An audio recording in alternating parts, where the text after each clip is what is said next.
maintenant, la députée de Saanich Gulf Islands. Merci, Madame la Présidente. J'ai l'honneur de prendre la parole aujourd'hui pour revenir sur une question que j'avais posée au ministre de l'Environnement le 16 septembre de cette année et ça porte sur un projet très controversé dans la province de Québec. Question de le North Vault, c'est un projet maintenant sans évaluation en avance. Maintenant, il y a la réalité que les maires de Saint-Basile-le-Grand et McMasterville ont demandé une évaluation environnementale. So the BAP, the Quebec... Le BAP, le Bureau d'évaluation environnementale concerné n'a pas été impliqué, mais à ce moment-là, au moment où j'ai posé la question, il y avait 4000 personnes qui ont déposé une pétition pour qu'il y ait une évaluation environnementale réalisée au niveau fédéral. Alors, j'ai posé la question, j'ai demandé si une évaluation environnementale allait être faite pour l'usine Norvolt, mais on nous a dit que l'Agence d'évaluation environnementale était en train d'évaluer une demande à cet égard et que l'examen était en cours et il a dit qu'une recommandation serait formulée par l'agence au ministre durant les prochaines semaines. Ça, c'était le 16 septembre. Quelques semaines se sont écoulées depuis que j'ai posé la question. Bon, c'est une question d'environnement et on pense que Northvolt, c'est un projet écologique parce qu'on veut avoir notre pied dans la chaîne d'approvisionnement en matière de véhicules, en matière électrique. Mais le problème, c'est que l'emplacement où aura lieu l'usine Norvolt, c'est sur un terrain contaminé où se situait une ancienne usine d'explosifs de Canadian Industries Limited. Donc, ce site est situé très près de la rivière Richelieu. Et voilà pourquoi une évaluation environnementale anticipée est nécessaire pour que nous sachions que des mesures de sécurité adéquates soient en place pour éviter la contamination. Bon, depuis, il y a eu différents développements relativement à Northvolt et la sécurité financière de l'entreprise a été mise à mal. Et en fait, l'entreprise serait peut-être ravi d'avoir une évaluation environnementale pour que son projet au Canada puisse rester en vie alors que l'entreprise essaie de se maintenir à flot.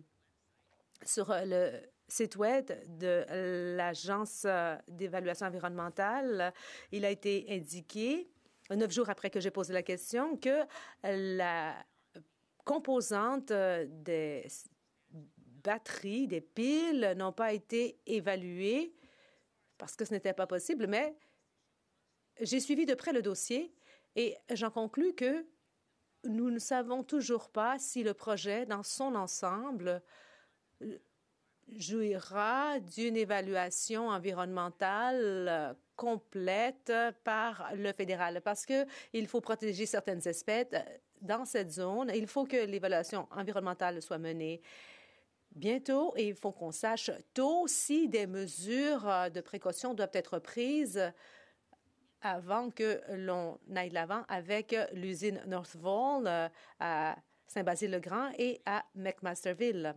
Bon, il ne me reste que 10 secondes, Madame la Présidente, mais je devrais dire que c'est une belle possibilité pour moi de poser la question ce soir, encore une fois. Est-ce que le gouvernement va mener une évaluation environnementale pour le projet Northvolt? C'est un grand plaisir d'être ici pour le débat d'adjournement ce soir. Et je comprends que l'usine est à Québec, mais je vais reprendre en anglais. Merci. Thank you very much. Merci beaucoup. Je remercie la députée de Saanich Gulf Islands, mon amie et collègue, et je la remercie de son intervention ce soir. Elle a toujours défendu toutes les causes écologiques au Canada Et c'est une véritable légende, Madame la Présidente. En juin dernier, le gouvernement du Canada a tenu sa promesse de modifier rapidement et de manière significative la loi sur les études d'impact afin de répondre à la Cour suprême du Canada et d'apporter une certitude réglementaire aux promoteurs de grands projets, aux partenaires autochtones et du climat d'investissement du Canada.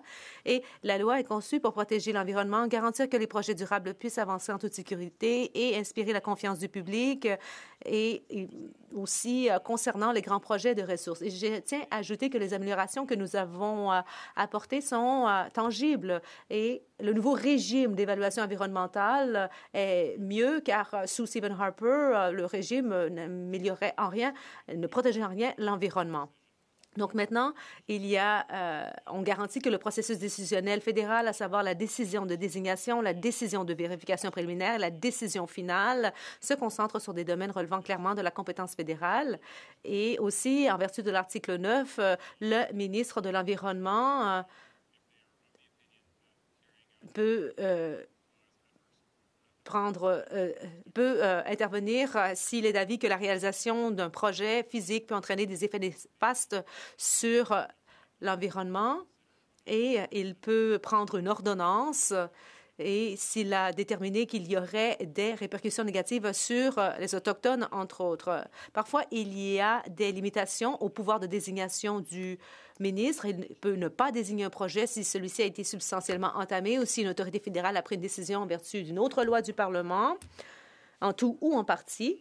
Et je confirme que le ministre a reçu une demande de désignation pour le projet Northvolt 6 et il y a plus de 50 citoyens et quelques organismes qui ont mis en évidence les effets néfastes sur le poisson, son habitat et dans la rivière, la rivière Richelieu.